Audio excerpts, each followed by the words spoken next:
check, good. So I'm Max Ceron, Max Ceron, CWB Association Welding Podcast. Today we have a really cool guest, Welding Podcast. The show is about to begin.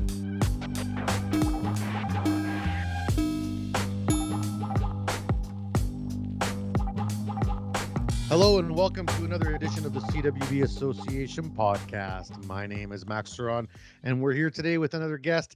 This guest is coming from the west here. He's in Edmonton. Goetz Dapp from the Canadian Centre for Welding and Joining. Goetz, how's it going? Oh, I'm happy to be here. It's going really well. You know, on the circumstances, I cannot complain. Yeah, life is good. Looks like you got a fairly fresh haircut for the people that watch us on YouTube. So something's going on. You must be getting outside again. Most people haven't seen outside in a while. Yeah. Well, had you interviewed me 2 weeks ago, my hair would have been a slightly longer.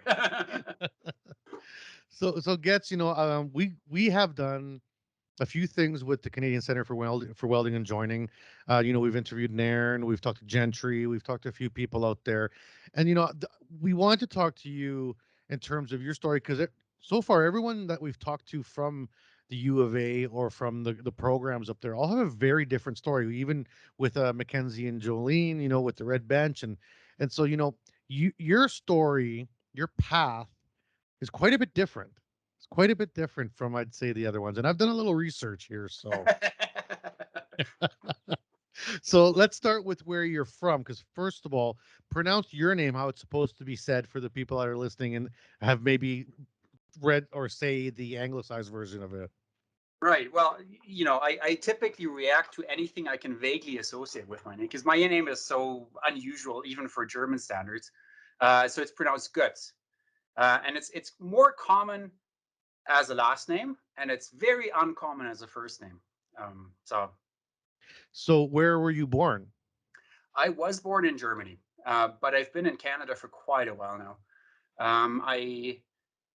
My first experience of Canada was when I was 16. I did a student exchange to Timmins, Ontario, so up in northern Ontario, which I enjoyed so much, believe it or not, that I got totally hooked to this country. And then I did my undergraduate studies in Toronto, and then moved back to Germany for a while, and then came back to Edmonton in 2008. Yeah. So what was the hook? Like, I mean, we when I was young, we would take in exchange students, mainly from Latin speaking countries, because we're Latino, we're Chilean. So, we could bring in a Latin speaking exchange student and it'd be more comfortable for them learning English here. And many chose to stay, because they would love the country for whatever reason. What was the hook for you that was like in Timmins, Ontario, the home of what's Timmins, Ontario famous for? Mines primarily, I would say, and Shania Twain. Actually, they're pretty proud of Shania. Yeah, I would be proud of Shania as well. Yeah. They actually have a Shania Twain museum, which is actually pretty interesting. Now I'm gonna have to go to Timmins, Ontario. See? So what was it that hooked a 16-year-old fella coming over from Germany? It started off sort of as a coincidence, because I had applied for a year abroad in Australia through my school, but there were no openings, and so they suggested to give Canada a try. And I thought, of course, why not, right? 16-year-old full of seeking adventures and stuff. And I just went there, and I had the great fortune of being put into this amazing family, who I'm still in touch with, who happened to be in many ways quite similar to my family. So there was not really a huge culture shock from that sense. I felt really quite at home right away. It felt very welcome. And I mean, the same was true for the other Canadians I met. I always felt very welcome, and people were very friendly. And so there I was. I showed up with a little bit of a British accent when I first moved here, because we learned British English in school. Yeah, now, which may have caused the odd uncomfortable moment in school when certain things are called differently here than they Mm-hmm. were called, and then your classmate next to you nudges. He's like, no. Ask her over there. It's like, okay, sure. And yeah, that was funny. Well, at 16 years old, I'm sure you're learning all the swears first. Yeah. Or did you already have a good grasp of I how to had the swear? odd one or two or three, but no, for me, the big learning experience were more the not so swearing word thingies. Mhm, When you so the thing that happened to me was I was sitting in arts class, drawing, mhm. and I needed to get rid of some of my lines on my paper. And so I turned to my buddy next to me and I said, hey, could I borrow your rubber? Which in England was totally fine, I guess. And he said, no, ask her. And yeah, that put me in an awkward spot right away. I mean, it might have been appropriate under different circumstances, Under, but well, no, it was a fantastic experience there. And I felt I really did fall in love with the country. The people, their lifestyle, lots of outdoor activities in Timmins, right? mhm, Which was awesome for me. I mean, I'd never ski-dooed before. I'd never really been on a canoe before. I actually went out trapping with a real mhm. trapper, which was amazing. It was just like, oh my God. Like, I mean, I read about this in the books, but I can't even believe that people do that sort of thing. It was really, yeah, it changed my horizon. It opened up a whole new dimension that I hadn't seen before. And I was like, I gotta come back. And so I actually ended up visiting pretty much every year after that. And then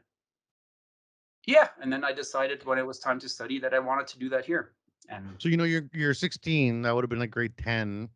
You got a year or two of high school. So when you were coming back to visit, are you coming back to visit the same family, or were you checking out different parts of the country? no, I came back to the same family. I mean, yeah, that's what I did for the first little while. And then I actually 2 years following that, I went on a bike trip with my uncle from Germany. So we actually flew into Canada, went on a bike trip from Toronto along the St. Lawrence River, then up to Ottawa, Montreal, Quebec, and then all the way to Tadoussac and back. And I did that. And but that was really all I saw of Canada Mhm. until I went here to study. Yeah. So you got high school, you're studying, and then you said you came and did your undergrad here, and then you went back, and then you came back Yeah. to finish. So So when you went back after your undergrad, were you thinking to start a life in Germany as an adult now with education, or what happened there? Why did you decide to go back at all? well, as it happens occasionally, I happened to meet someone. So I went back the Christmas break in 2002, just to go back, and I was invited Mhm. over to a friend's place, just for a get together with a few old classmates and for a coffee, and that's where I met a girl who I found quite intriguing. And and then I mean that was my last year of my undergrad, which by the way was not in any way related to welding or engineering, but Well, I wouldn't say that because we'll come back to yeah, that. yeah, I have those questions in my mind already. Yeah. Yeah, but so I went back home for Christmas, and then I thought, well, what now? And I reached a point where I was nearing the end of my undergrad studies, but I was very sure that I was not done. Like Mhm. it was really just starting to get really interesting, and so grad school was important for me. I wanted to do that, and I was looking around for various options, and one of my professors in Toronto said, well, there's this really interesting professor in Germany that you could check out. He's from New Zealand, so because Mhm. the funny thing for me was I did all my undergrad work in English, In English, yeah. so writing an academic paper in German was, Very well, daunting. Yeah, actually it was indeed, and I ended up writing a few of my papers in English. I actually got special permission to write a few of my papers in English. It was just Mhm. more comfortable for me at that point, right? Yeah. Yeah, and so then I may have told my parents I really needed to go check out this university. Uh, Ulterior motives were, of course, somewhat involved, Hmm. and yeah, that's how I met my future wife. And Yeah. yeah, And then so you finished your graduate studies then in Germany. It yeah, looks like and the Johann Gutenberg University in that's Mainz, right. right? Mainz. Yeah, you got it right. Yeah, Mainz, you're right. yeah, And and then after you finish your grad study, as most people do, you feel like you got one foot in the water, probably gonna have to go for a doctorate now. I yeah, mean, that's yeah. sometimes it That, feels like you've already come so far. Usually only 2 more years. You might as well yeah. just knock it off, right? That was pretty clear for me that I wanted to do that, and just because I like digging into all these different aspects of life and finding out new things. So insanely curious. So you show me something, I'll be intrigued, no matter pretty much no matter what it is. Yeah, Yeah. start looking into that. Yeah, no, but it was funny. Like as soon as I came back, I think I was back in Germany for about 2 or 3 weeks, and I was like, no, no, I got to go back to Canada. Yeah. It Took didn't me a feel like while. home anymore. No, well, it's funny. Like I don't, I'm not quite sure. I still feel very rooted in Germany, um, and in particular in an area where I grew up when I was very young. So that's the area I was born in. My parents have a cottage. It's called Lake Constance, down like right at the border to Switzerland down there, Okay. and it's a beautiful area, very like just gorgeous, and a center of the arts, like very like famous painters lived there. Hermann Hesse, the famous writer and Nobel laureate, lived there. Like he actually lived 2 houses behind my house or my Oh, parents' house. really? I have some of his books on my bookshelf. Yeah. Yeah, So I studied philosophy, if you so come visit, I can show you the roof from from our window. The rest is now covered by a new house that they built there. But yeah, no. So it's a very special area to me. Um, but honestly, I could not imagine going back there. It's you I don't I see a future for yourself there? Not really. Like I Not really. really, Yeah. in a weird way, I feel like I love to visit, Hmm. which we hope we can finally this year. It has been 4 years for us, and it's Yeah, I'm in the exact same boat. yeah, yeah. The kids, it's interesting. The kids are losing that connection slowly, and Hmm. so we want to make sure we can do that somehow. Hmm. Um, but in terms of living and working, um, well, partially because of my bio, I feel much more comfortable here. I should put Yeah. it this way. Germany is a great country, but it's fairly straightforward in the sense there are pretty clear categories and pretty clear paths, and if you don't Hmm. quite fit into one, it becomes challenging to explain how that works, or you got to have the right piece of paper and fill the right boxes in the forms, and Hmm. um, it's little stuff, right? Like I Yeah. had to get a new passport. Like last time I was there 4 years ago, and the first challenge was that I asked them, I have a doctorate now. Do I have to put this on my passport? And they said, yeah, of course you do. It's like, really? Well, okay, yeah, but we need your certificate. It's like, well, I don't have it with me. It's framed in Canada on the wall. It's like, well, we can't do that without the certificate. So first I had to get permission to get a passport without my doctorate in my passport, which I found rather annoying, frankly. And then the next step was to get my fingerprints. And what should be a fairly straightforward thing literally took like an hour and a half because the machine couldn't read my fingerprints. It was impossible. So I had to first degrease my fingers, like take all the grease off and try again, and then Hmm. try that with all the other fingers too. Didn't work. Then I had to grease my fingers and try again, and then they had to get permission that I would get a passport without fingerprints or without. So that sort of thing. It's I don't know. I'm happier here. Yeah, you've gotten used to the systems here and the way Yeah. things move. Yeah. Well, I mean, Canada is a fantastic country. It's Yeah. I feel so grateful to be here, especially during these interesting times around the world on all sorts of levels. Um, Hmm. Canada has so much to offer, and it's I've I've I've seen it only from a very open-minded, very welcoming perspective.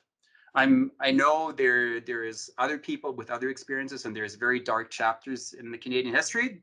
Um, and I think it's great that we're finally starting to address them and tackle them, um, on all levels, and face that, because that has to become part of our identity. I mean, it's sort of much in a similar way as a very real and very strong part of the German identity have been the events of the Second World War and what led up to them, Hmm. Holocaust and whatnot, right? And that's shaped a whole generation or generations now in the plural, I guess. And it's made us a stronger country in a sense, right? Yeah. It really made people um, acutely Appreciate. aware. Yeah. Well, appreciate what we have, but also acutely aware of how easy things can swing, and Hmm. swing in directions that you really want to avoid as much as you can, and that you have to take the appropriate steps early on.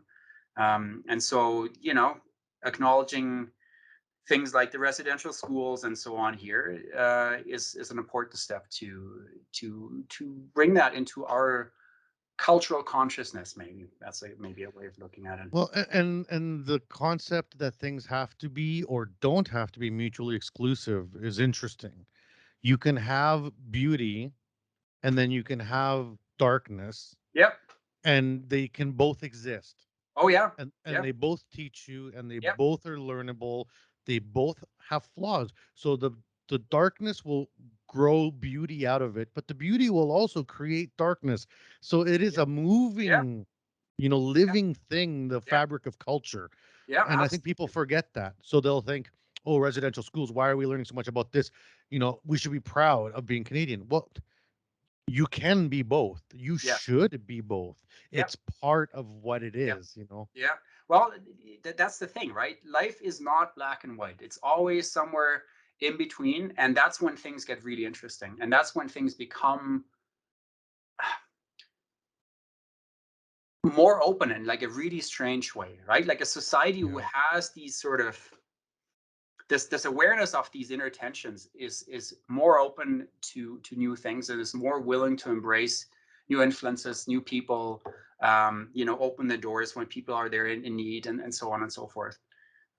Yeah, and I mean, in arts, it's a whole different story too. Like I would even say that art without that dark side is not beautiful, right? Like Well, you and that's so, that's 100%. There's no shadow without light, right? yeah, And so, yeah, exactly. um, this is where I wanted to lead with this, because your background is theater, so the art and theater arts, which I love the arts. I studied philosophy, which is kind of like the art of science Yes, in many ways, right? yeah, And I recently read a study about how important it is for people of high management levels to have an art degree as opposed to a science degree.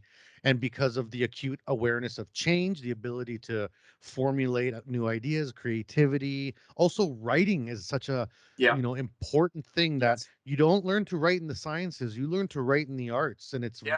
and I help many of my colleagues with their writing, because in philosophy, all I did was write, read Oh, and write, exactly. read and Yeah, write all day long. yeah, And so I know how to write really well. You know what I yeah, mean? And I can tell when the sentence is getting too long. It's like, oh, that's too long. You got to yeah. tighten that up, like, You may consider a semicolon at least, you know. yeah, see, I don't like too much of the semicolon, colon stuff. That's just trying to show off, and you're just blurring the picture. Sometimes you don't need to add, sometimes you No, just need to no. take I away. yes, yeah, yeah, yeah. Exactly, exactly. And so for yourself, because the listeners are probably wondering, Max, what the heck you got this guy on the show? All we're talking about is art and history, which are important things. But let me tell you, no matter how or when you get into this world that we call welding, those background histories very much shape your interaction with it, because at the end of the day, it's just another medium, just another science, it's just another art form, whatever it is, it's just new. Yeah. So Gets, for you, you've now have, it looks like about 14 years of college, under your belt, Yeah. working towards this a theater. You have your doctorate in theater. Um, and what's the connection, And like, I mean, you don't even live in Ontario now. You're in Edmonton.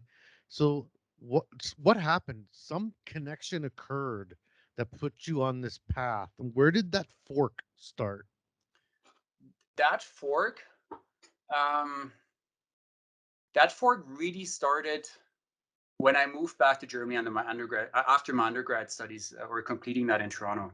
Although, I think really that fork was always there, because even before I decided to go into theater, I was always sort of swinging back and forth between sciences and the arts. I also, I mean, I had already enrolled in electrical engineering, and then decided, no, that's not really for me. Then I thought, well, maybe I should go into music, and I signed up to do my audition for piano, in one of the music universities in Germany, and then and then I did my army service in Germany, which, for a good portion of that I actually did as a musician.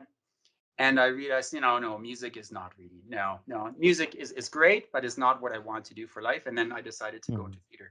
Well, what got me into welding, or the connection to welding for me, was very practical and very technical. I did a lot of technical theater, and I did pyrotechnics. Okay. And so, I was always renting my pyrotechnic equipment, my pyro pots, and so on and so forth. And but it always sort of bugged me. It's like, I don't believe in renting stuff. I believe in making things.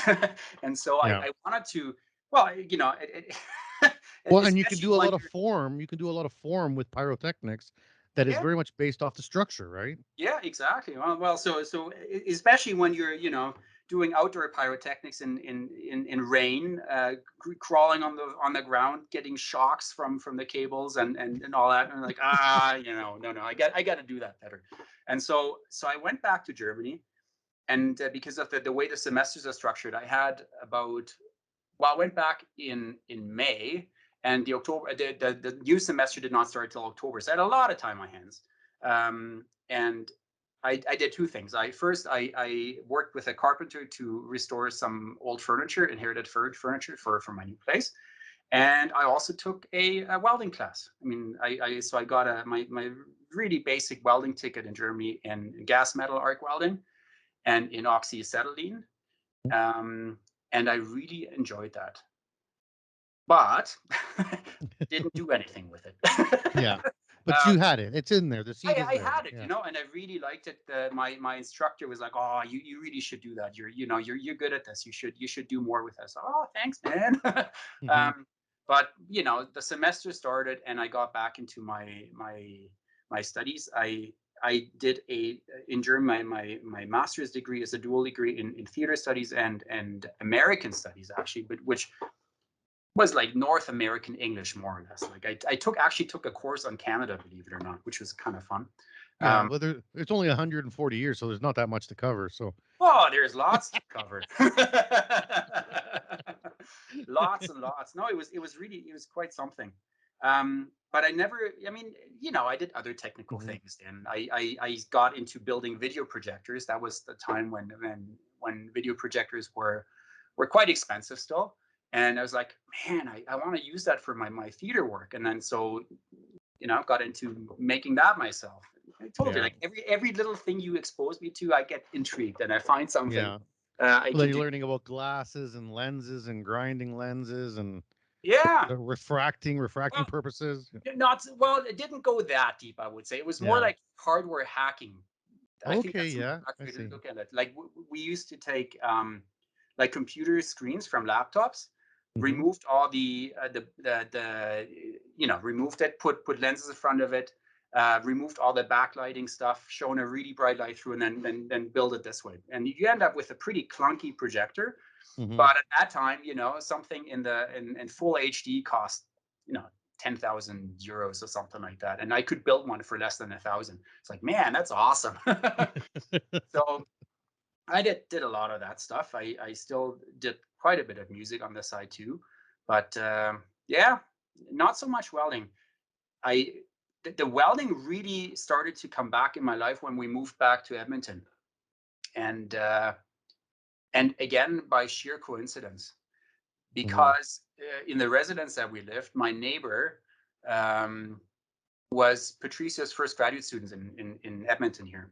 And so I we used to hang out. He had a young son that was about the same age as my daughter, and so we used to hang out at the playground and chat. And chat. I was like, "Oh, I know welding. I've done that."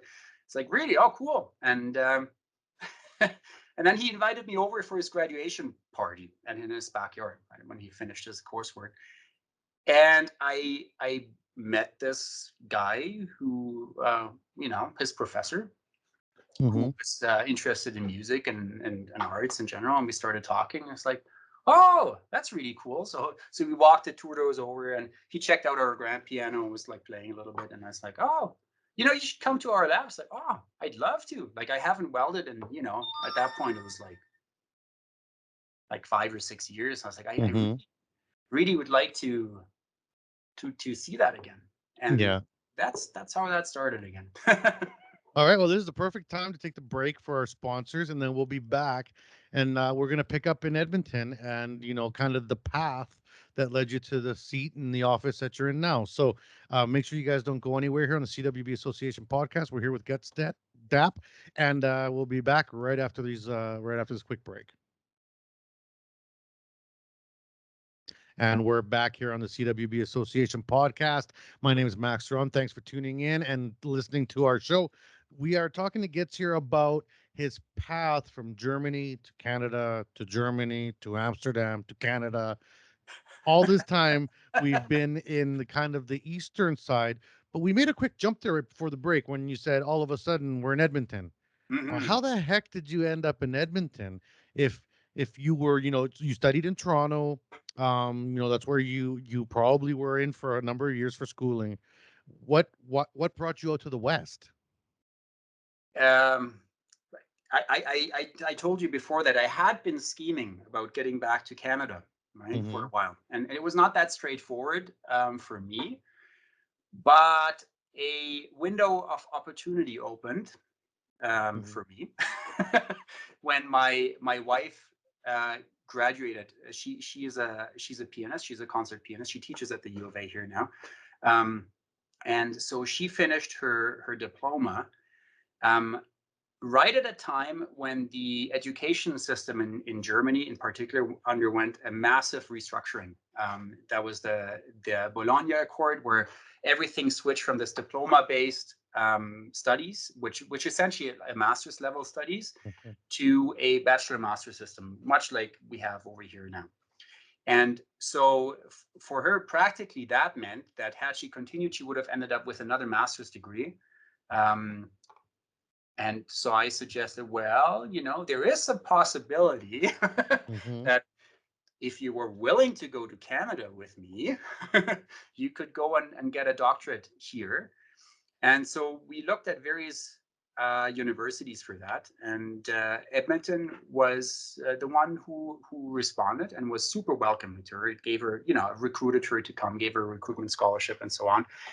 And we thought, we'd go maybe for a year until she was done her coursework, and then we probably moved to Toronto or something like that. That was sort of the idea. And we moved here, and well, things panned out a little bit different than expected, as it is so often. For her coming back to study, you're done your studies pretty much at this point. I was still sort of in the midst of it. Like, I was still working on my thesis. So for me, it meant that I was still continuing to do my PhD, but more on a distant kind of thing, which frankly did not really help the duration of my studies. Well, it'll stretch it out for sure. Yeah, it stretched it out for real sure. My PhD took 8 years. At at which point, my family was actually surprised that I finished, but there we go. Yeah, well, at the end of the day, if you would have finished it or not, I don't know if that PhD makes that much of a difference. When you are already over those 8 years, you probably were already working, making money, and life moves on. But as a musician, so your wife is teaching, probably working as well, giving lessons. My daughter's a professional musician for flute, so she's Okay. a concert flutist. She just finished her undergrad in flute, and she's teaching now. So I know how the process works, and the work they pick up and stuff like that. What were you doing for work? Like you have to Uh, be making a living here. So what's a guy with a theater, at this point, masters that plays piano pretty good? Were you picking up music work too, or just working around no, Edmonton? I was so what happened was in the first year of her PhD studies, Victoria got pregnant and we had a little girl. So one of us had to look after that child somehow. Mhm. And Victoria received a fantastic scholarship. She was actually the first musician to win a Vanier scholarship for her doctorate studies. And I don't think there has been a musician since, actually. So it was a big deal. And so for me, I was quite happy with looking after Clara at that point, and continuing my studies while I was doing this. I worked the odd job. I worked maintenance for the university residents there. I did the off-hour calls if somebody had issues, fixed Mhm. plumbing, and one day a pressure cooker exploded and I I had to come in and help. Like it was like, yeah, it was good, interesting experiences. And then I also I also was doing parking services and gave out parking tickets to people. uh, Oh, very lovely job. Oh, fantastic job. Well, see, the way I approached it, I actually, I mean, the nice thing was I knew most of the people there, so I could figure out who was parking where. So I would be the guy who rang the door and say, you know what, how about moving that vehicle? Yeah. And at first, people were quite, well, not so friendly. Mhm. But the funny thing was, after a while, they knew that I was just doing my job, right? And I was trying to Mhm. do a job in a nice way. And I was making sure that there were parking stalls for visitors and for residents and so on and so forth. And I would say they were actually quite happy. At Yeah. least that's my impression. So yeah. So then from there, you end up getting invited to your neighbor's graduation party. You meet the infamous Patricio Mendez. He probably shared with you his YouTube videos of his band that he has. What was it? What's the name of his band? I actually have the video saved somewhere, but it's like Lado por Lado. It's some physics reference in the name of the band. Yeah, yeah, And yeah. and so of course he's a very easy person to get along with, and he loves his arts as well. Yes. And he also makes the connection between arts and science, which I think is very important to get Yes. to that higher Oh, absolutely. understanding. Yeah. Yeah. You go to the lab, and then what happens at that point? So what happened was that we had a conversation. Patricia said, "Look, in welding, we have this really big problem that we need welders, and we need to somehow convey how cool welding is, right?" Um, Back then, the main argument for welding was, become a welder and you can make a lot of money, right? And that only goes so far, right? I mean, money is not a huge motivator for people. It is for some, and it is definitely important, but it's not really what gets people inspired to become welders. And so he said, well, with your arts background, why don't we think together how we can show how cool welding is? Like what can we do? Take a look around the lab. We have a robot. We have all sorts of really cool things. And we'll start thinking what we can do to get new students, to get people interested in the trade, and that sort of Mhm. thing.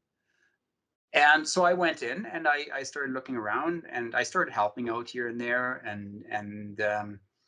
and then he said, well, we have this research project where we could use a hand with. It was on nickel tungsten carbide consumables for MIG. So it was characterization of the wires and the chemistry and so on, and running some experiments.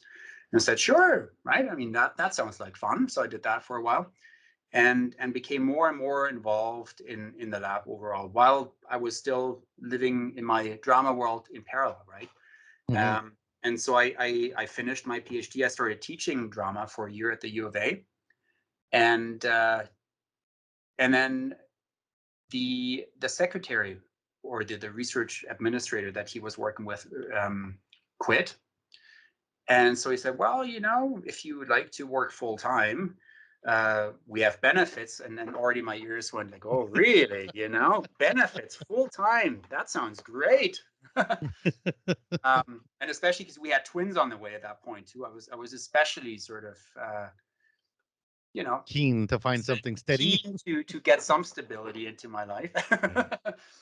Well, and so I started taking over some of those administrative jobs, and from there things just grew around my skills and my interests and what I can contribute and my points of view, and just seeing things. I mean, I can see the scientific side too. I have enough understanding of what's going on, at least on on a instinctual level, I guess. I can. I think much like an engineer, I don't quite have all the training, all the formulas in my head and all that stuff. But I can problem solve really well, and I can see technical solutions, and I can sometimes just think outside the box in a different way. And so things just grew around that, and I started to mentor some students. We had a few projects that tried to combine the arts and welding. We worked on converting a welding machine into a musical instrument, for example, which was super fascinating and brought up all sorts of interesting things, including interesting issues that we hadn't thought about, or technically weren't supposed to be there, but just happened to be there in our machine, and that sort of thing. So it was quite something. And now, I did lots of technical, like computer work and setting up servers and thinking of, okay, how can we run this operation in a strategically useful way so that it's manageable in terms of workload, but we also have all the resources available. We don't need to hire technicians, or it doesn't have to be complicated, but how can we do it in a smart way? I have this weird fascination with open source operating systems and software. So I'm a total Linux geek and open source fan, and so I did a little bit of nudging people in that direction, saying, why do we need to use a commercial piece of software when we can use something else, which has huge benefits, for example, in terms of licensing, right? If you use educational software, that's great, but if you start doing work that is potentially commercial, then you start getting into areas ownership, where you have to at least be very clear about what you're doing and what sort of lines you're crossing or not crossing, and so So I envision a lab full of Raspberry Pis all tied together now, or no? we have a few. Yeah, no, it's amazing. I mean, the things that have become possible, and accessible, right? I mean, Raspberry Pi is so cheap compared to what a computer used to be. It's like $30 online, yeah. Oh yeah, man, and it's quite powerful. I mean, it's not a supercomputer, but the things you can do with it is just mind-boggling. I mean, I grew up on a Commodore 64, right?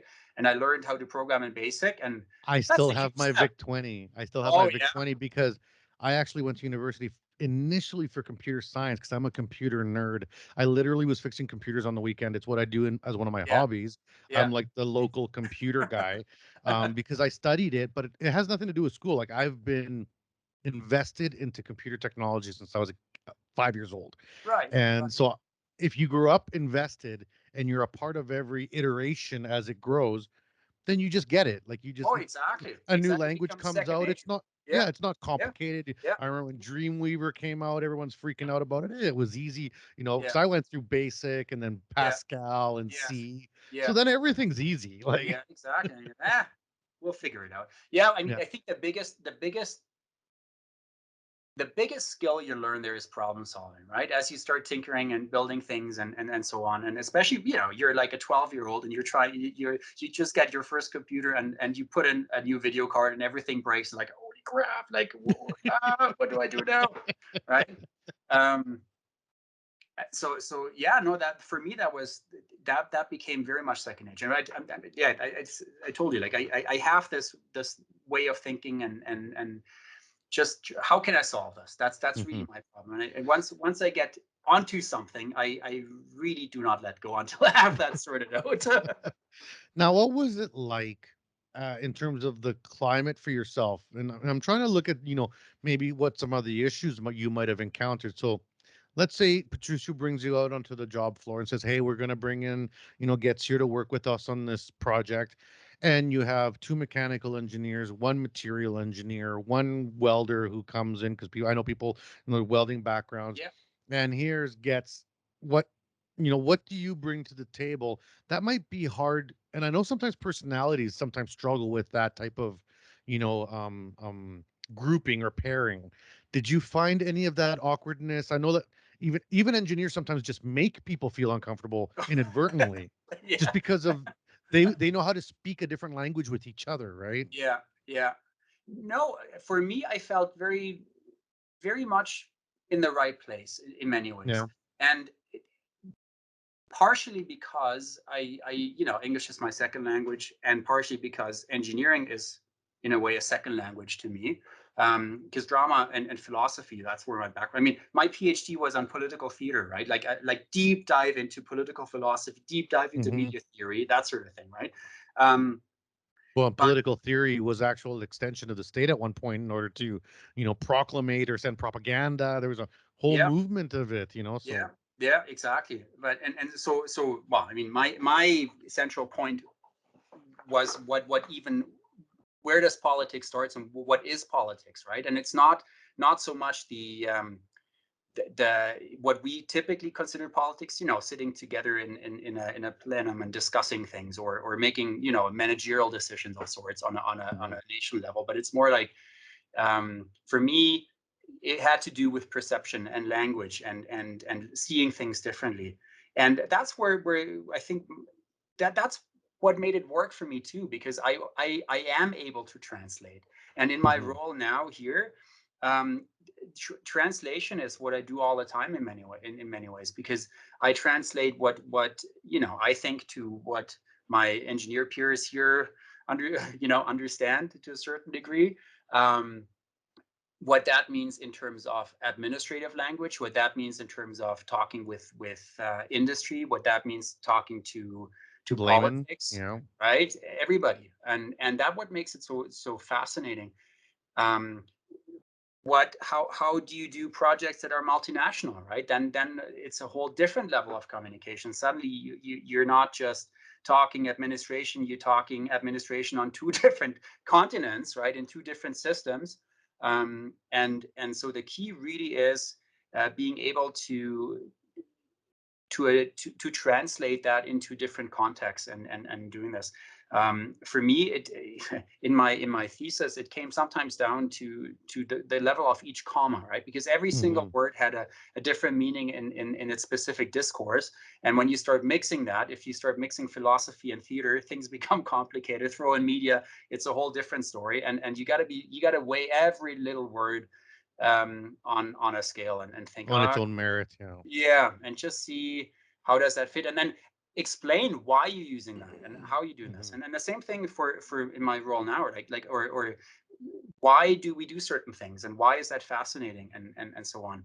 Um, what are other implications beyond the immediate engineering use, right? Uh, the high speed videos, for example, right? They have a very straightforward diagnostic purpose that we do, right? Mhm. You look at these wells and you see the metal transfer, but there's a whole deeper dimension to that. And once you figure that out, you can actually get people quite excited and interested and intrigued. And that's when things become really fascinating and interesting. Yeah, even at the speed that your body will input data, if it aligns well with what you're outputting, then you will be more receptive to accepting it, Yeah, right? yeah, yeah, exactly. So no, I think I love those conversations, and Mhm. it, yeah, it's for me. doing my PhD in theater meant I had to learn those skills too. It's essentially the same skills as you would do on an engineering level. You pick things apart, you narrow, you break down your problem into as little of a piece as is manageable, and then you start expanding and you see what are the different influences of all these different pieces, and how does it all fit together.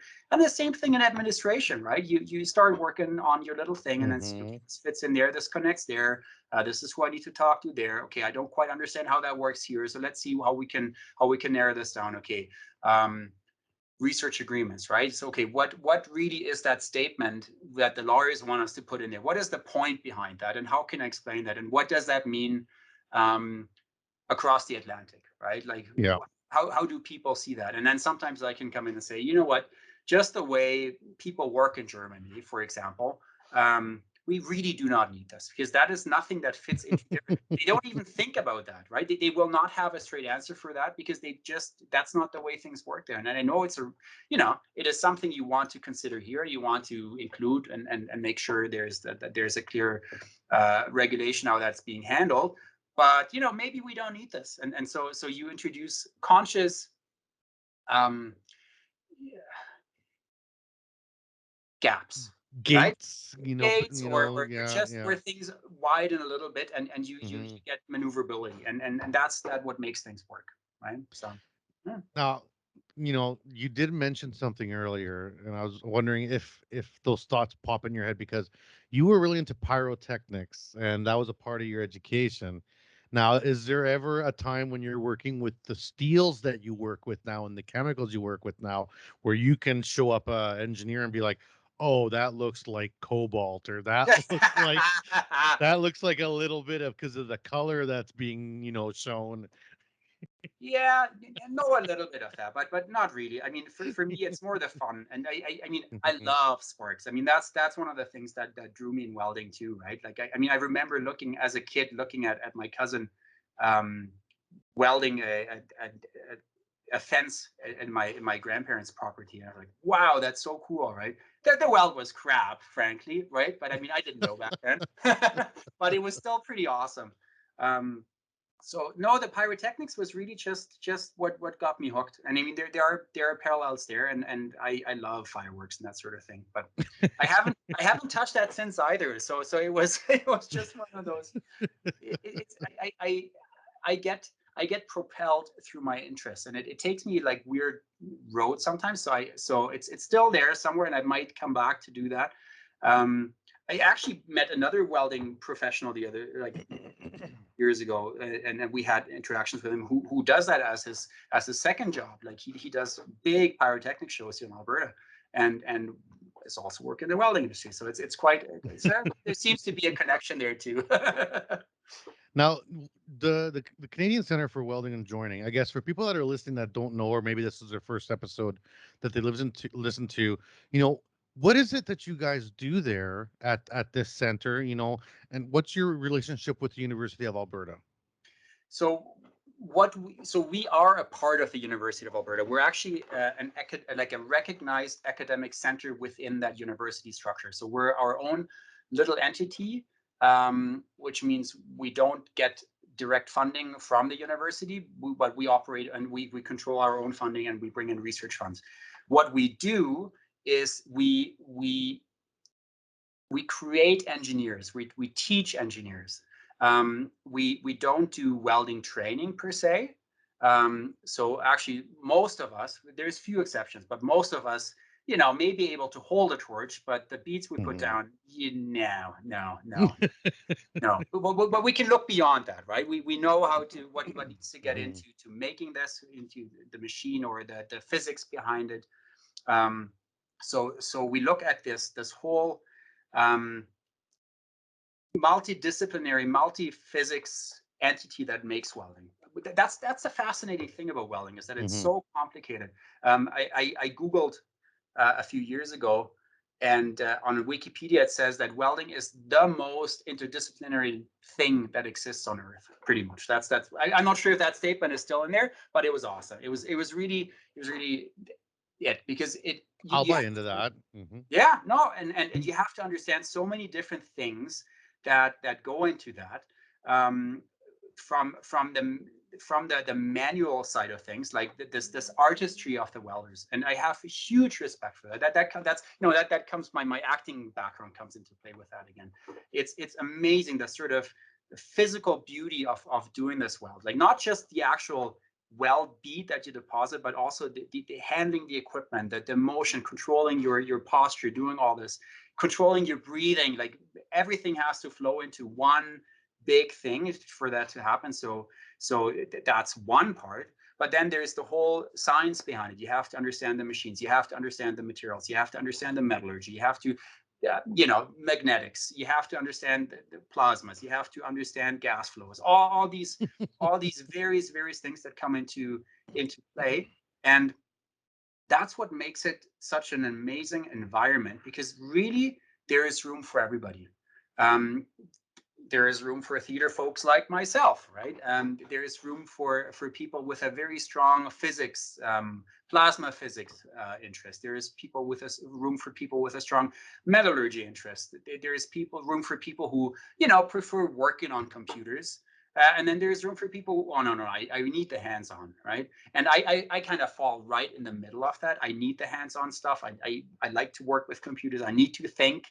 I need to engage with people. Like for me, it's the whole thing that makes it so fascinating, and that's kept me there.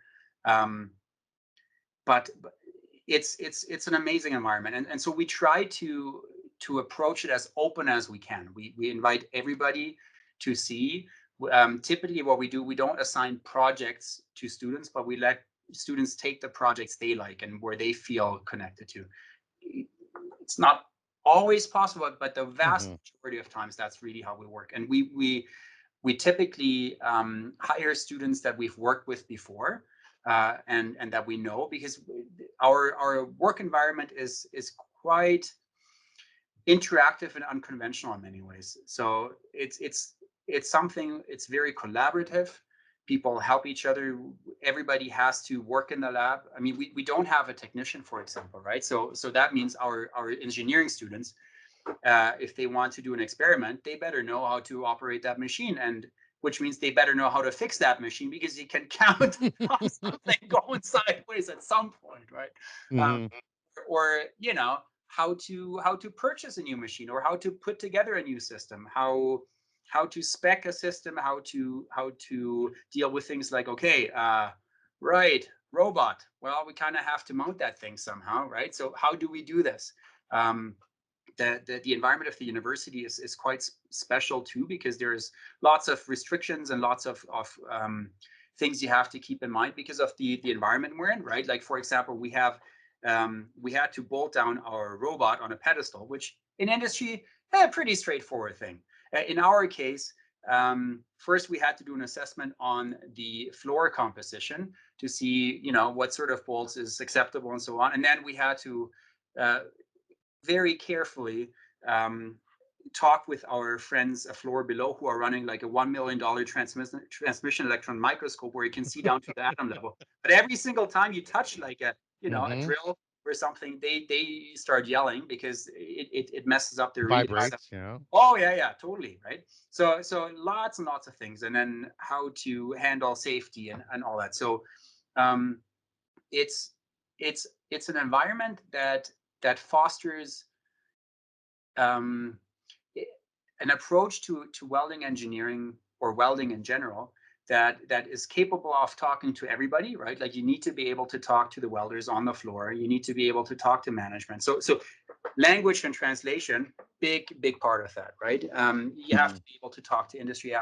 We tour people from politics, we tour people from industry. So you have to be able to talk to them and be clear and be friendly and nice and all those skills, that, right? Like, we're not really training the closet engineer who's most comfortable behind his computer desk and likes to work on his own and live and interact with his numbers. But no, that's not what we're going for.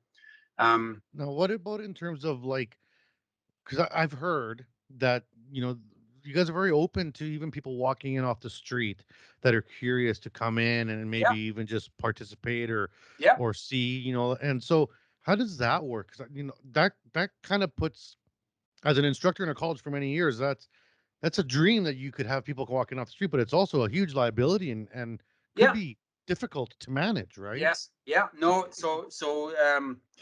We regularly host volunteers. We've hosted grade school, like grade 6 and grade 7 students in our lab. We've had high school students, quite a number of them actually over the years, and not necessarily with a technical background.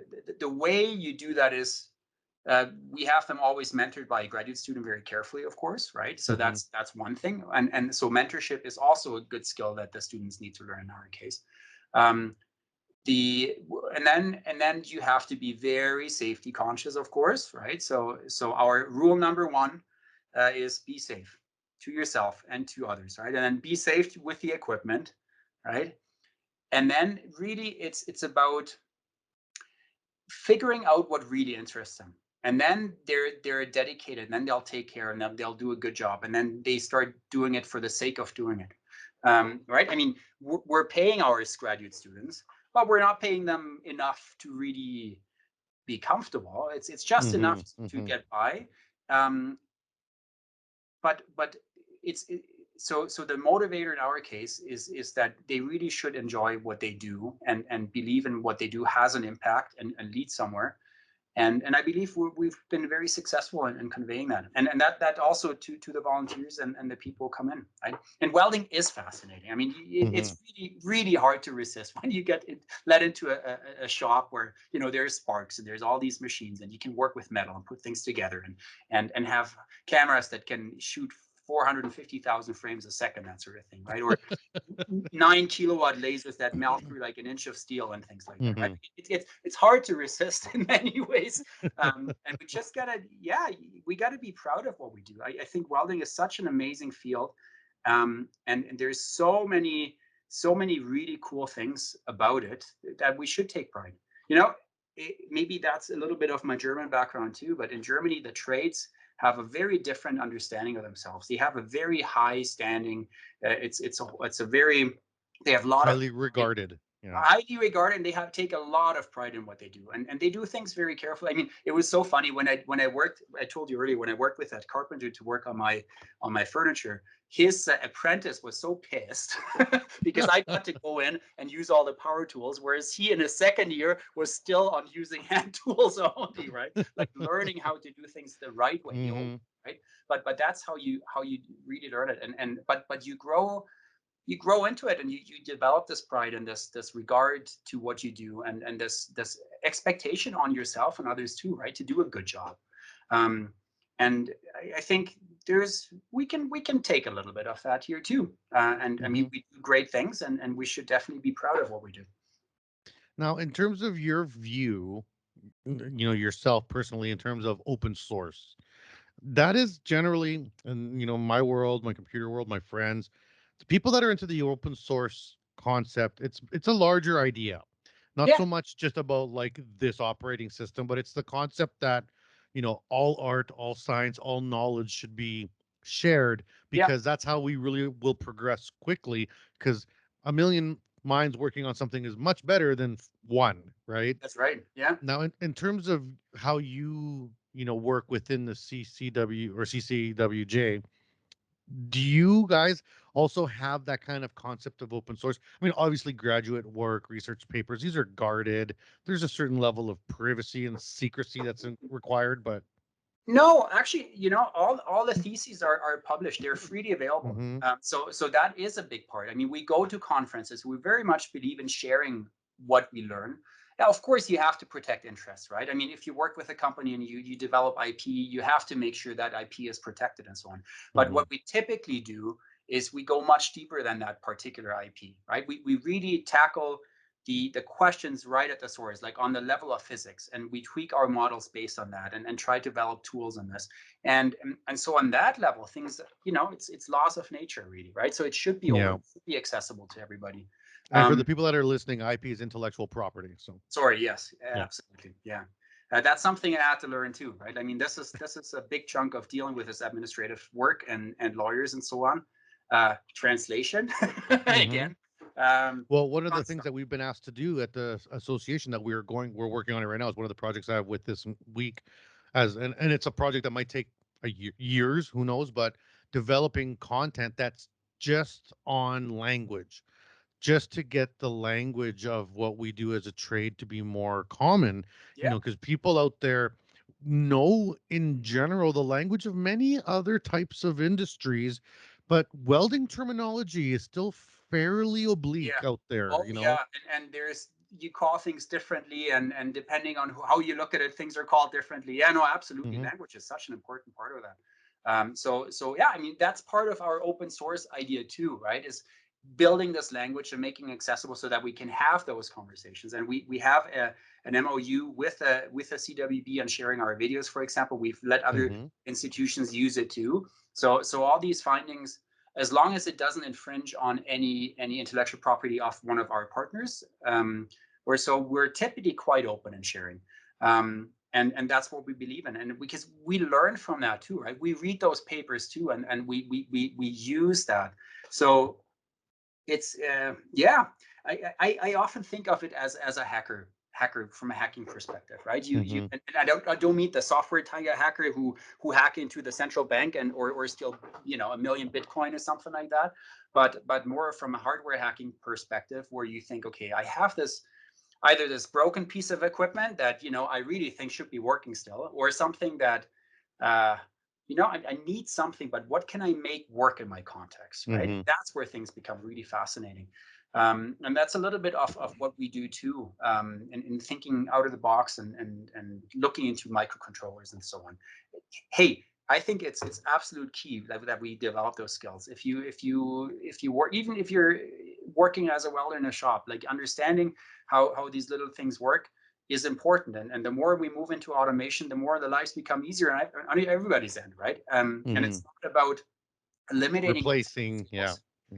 We still need that too, right? But it's Hmm. just a different way of thinking, and it's amazing the sort of worlds that it opens up, right? The things that have become possible in recent years are just mind-boggling. Home automation, and you name it, right? Like all these Hmm. little things. Um, and there's so much room for that in welding, so much room on all levels. Now, in terms of the future of this, your work at the Canadian Center for Welding and Joining, this is kind of like a limitless thing. Like it's not like research will ever stop. It's not like things will ever stop advancing. This is going to be ongoing forever. Now, I know the college has kind of grown, like especially specifically your guys' program has grown. What are the barriers you see in terms of your future, as a college? Is it's going to be space? Is it, infrastructure, money? Like what's the limiting factors to your growth as a college? Space, space Well, is an that's issue, always huge. but Yeah. that's a good issue to have, right? I mean, we're super fortunate that we have a lot of equipment, and we get lots of support from industry, get lots of new equipment all the time. So that's a good problem. No, I think I think I think we're heading in the right direction. There is a current challenge through budget cuts and academic restructuring that have Mhm. caused not internal problems, because we are a self-contained unit, but because we are part of a larger institution that Mhm. has impacts, right? It has made things more complicated as people have lost their job, and so they have Even to. nationally, Oh, as totally. education gets affected. Yeah, totally. So I think that is a huge challenge. We have to recognize how important education is in this. You know, it's amazing and it's fantastic that we have these natural resources here. Um, and again, from my German background, Germany doesn't have that, and so their only resource they have is knowledge, is education, is developing new things, is becoming more efficient, finding new ways of doing things. We are fortunate here in Canada that we have a lot of natural resources, but that doesn't mean we can rely on those only, right? And because there's a Mhm. limit to that. So I think we have to embrace this idea of educating new generations. And I'm very consciously use the term educating, not training so much. Training is also important, but we need more than that. We need people who are able to think on their own, who you know work on something and think, you know what, there's this, I just had this idea how we can make this thing better, right? And then start tinkering with that. Mhm. In Germany, for example, a lot of the patents are generated by the workers in the companies. There's an incentive program to be part of the patenting process then. But actually, it's not the higher ups that come up with these great ideas. It's really the worker at the conveyor belt, moving parts. Like, I've been tweaking that screw for like 4 weeks now, but really we could do this different. And so that sort of thinking, I think, is important, and that needs education. Now, we need broad education for that to happen. Mhm. It's not, we don't need, engineering education is important, but we also need the social sciences. We need the arts. We need this whole spectrum, because that unlocks different ways of looking at things. And we need this, right? If you're stuck on your formulas and your algorithms, that's great, but you'll not see certain things that somebody else will just pick up, right? Like you said, fixing computer, it's easy, right? It's Yeah. totally obvious what the problem is. Well, but you have to develop this perspective, right? And that's something that needs broad interest, broad training, Objectives, background, yeah.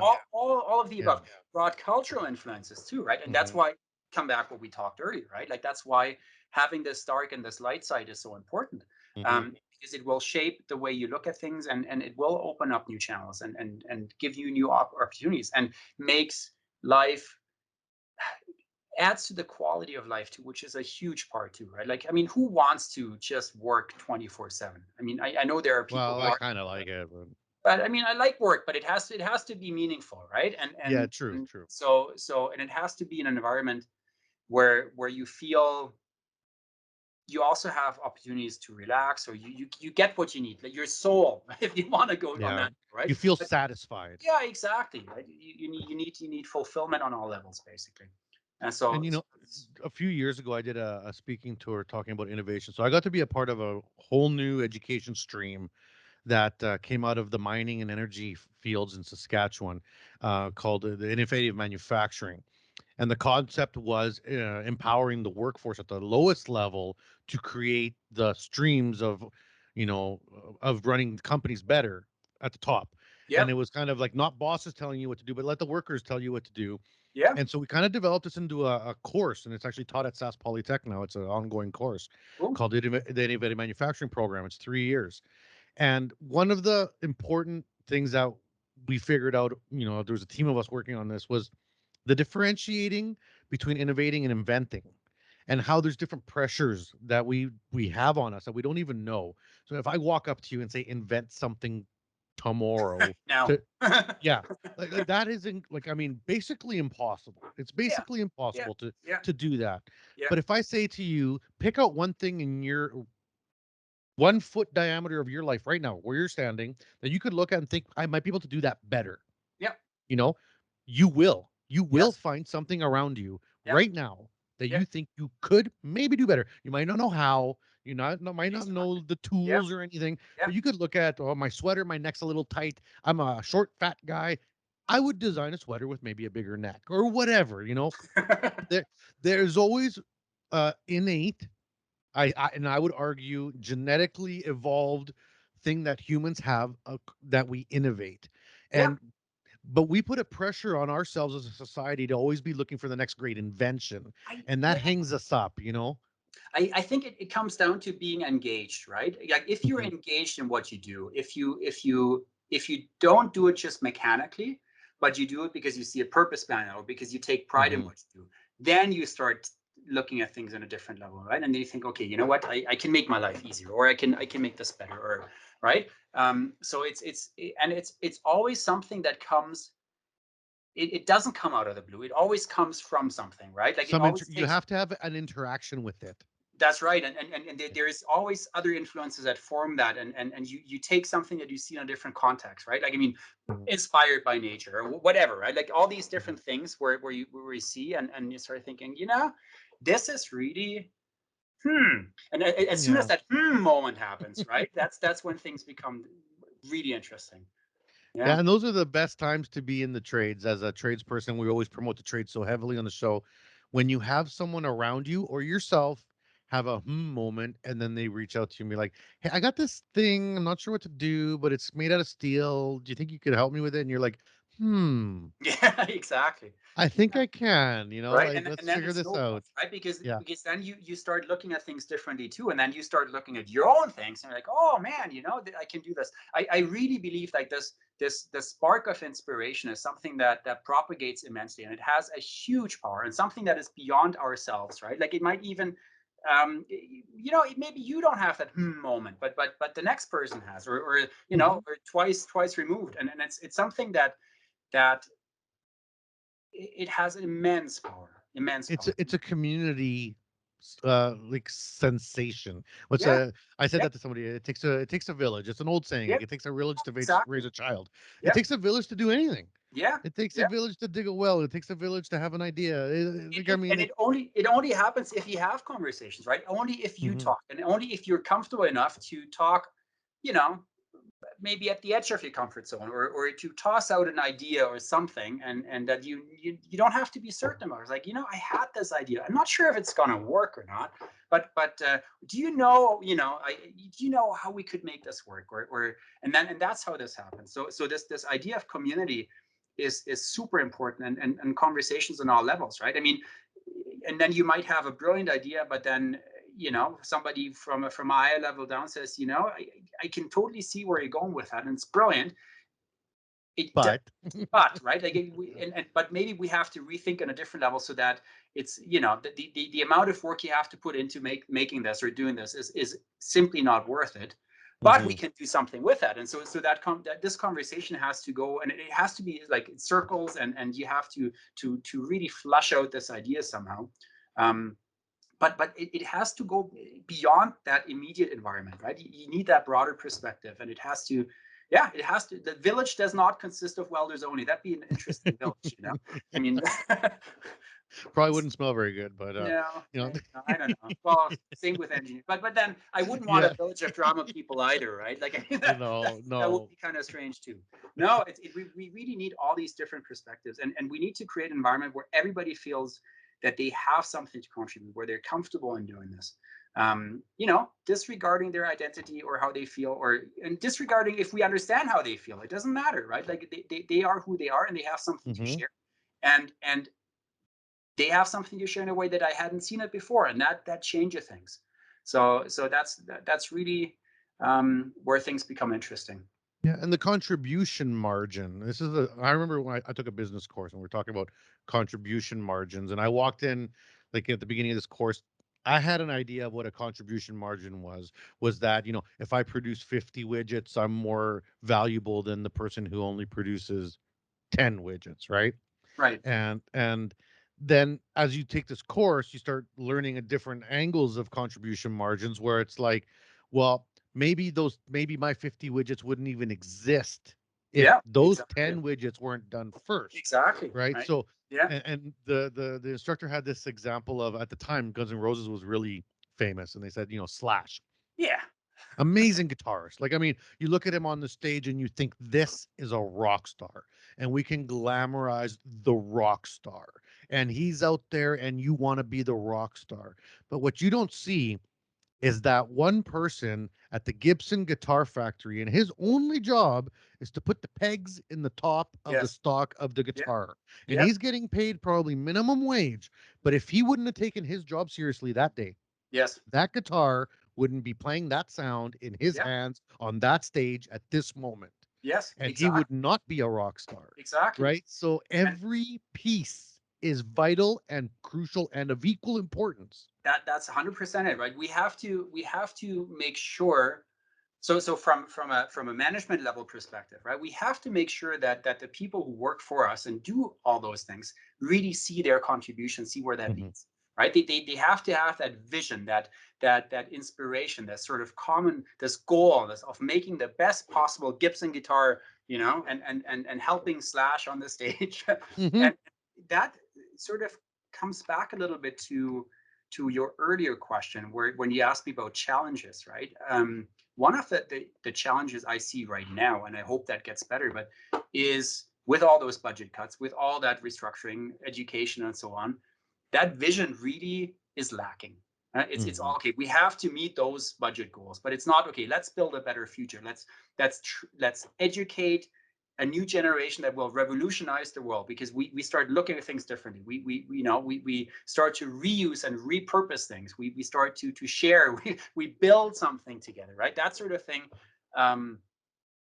Is maybe not always there, and that's maybe one of the challenges. We try to counteract on our little microcosm here,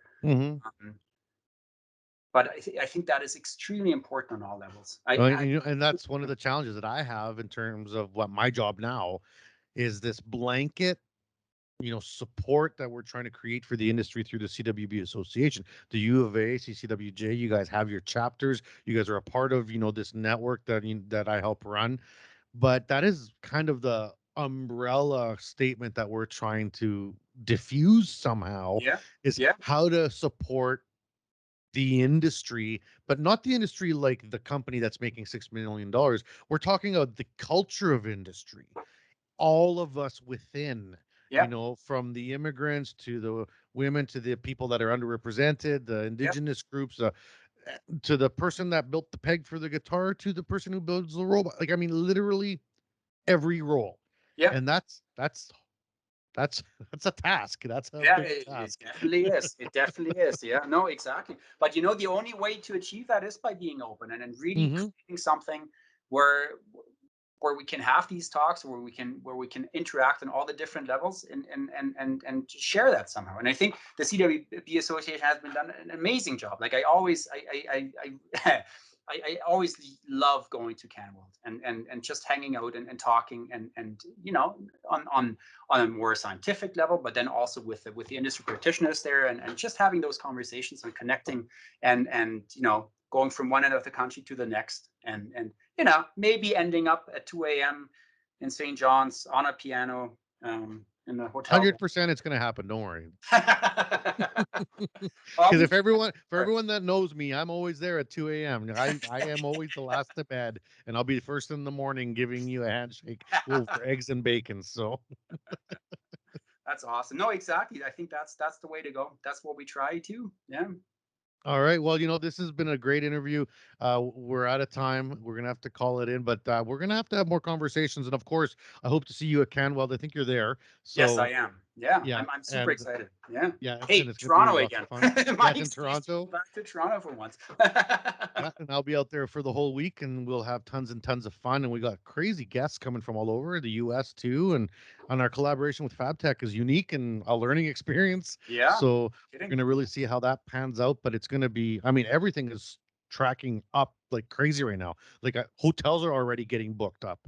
Wow. So yeah, so like I mean, I gotta look into that. Yeah, I know. That's why, for the people that are listening, and especially if you're on the speaker or sponsor schedule, we're gonna have our book of rooms out, but we have to fight for rooms already because it's getting crazy out there, and I think everyone's just so anxious to get back in touch with each other. Exactly. And getting out and doing things, Yes, and we're really trying to make this one like a big memorable experience. First time partnering with FabTech, first time in 2.5 years with a live conference. So we're looking at doing different types of panels. That we brought in some like celebrities. We got hockey players, got all sorts of crazy stuff going on. I'm sold. Can I? Oh, sorry, I already signed up. Yeah, you already signed up. So for the listeners, make sure you're out there.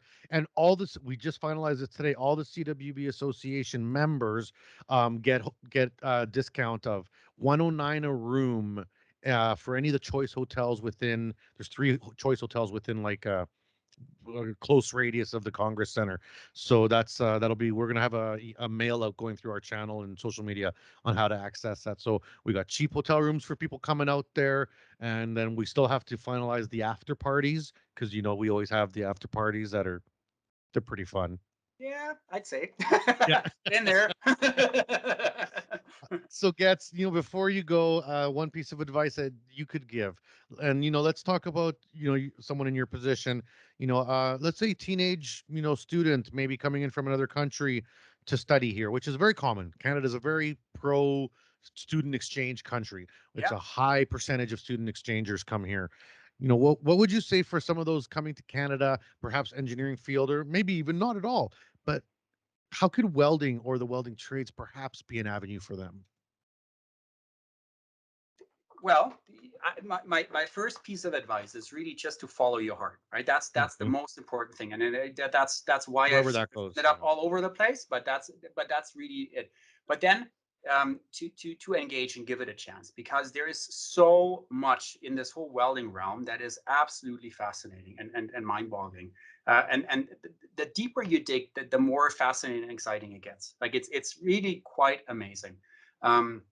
The people are super friendly and helpful, and it's developing, right? It's becoming a much more of a community, and it's really you guys are doing a great job, and it's getting there. So that's my number one advice. Like, follow your heart and give things a chance, and then don't take yourself so serious at times. That's what I try to do too, and it helps.